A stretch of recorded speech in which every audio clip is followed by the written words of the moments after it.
Just a quick scripture today. Proverbs 12, verse 11 says, "He who tills his land will be satisfied with bread, and he who follows vain things or frivolity is devoid of understanding."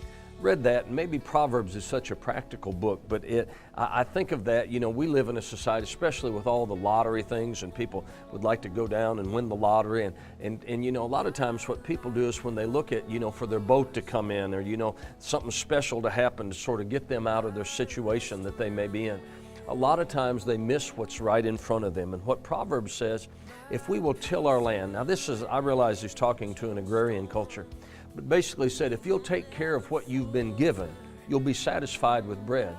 But if you're always looking for something else out there to come in and sort of rescue you, it says you're really devoid, you don't understand some things.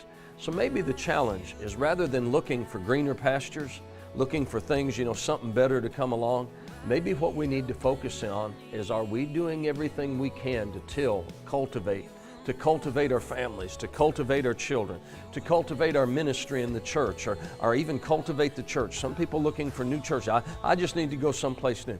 Well, a lot of times they're looking for something that really, if they would just take care of what they've got, if they just till the land and be occupied in what their land is. Where has God got you now? And are you doing everything you can to cultivate and make the land and the place that you're in right now the best it can be? Because Proverbs says, if you till your land, you'll be satisfied with bread. Now I realize he's talking about food, but if you'll take care of your marriage, cultivate your marriage, you'll be satisfied in your marriage.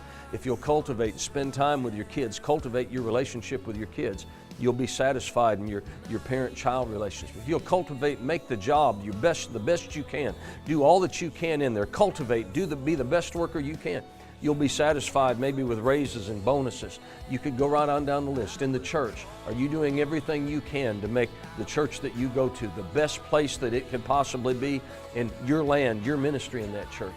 Are you doing everything you can to cultivate that, make it the best? Because that's where you'll find satisfaction.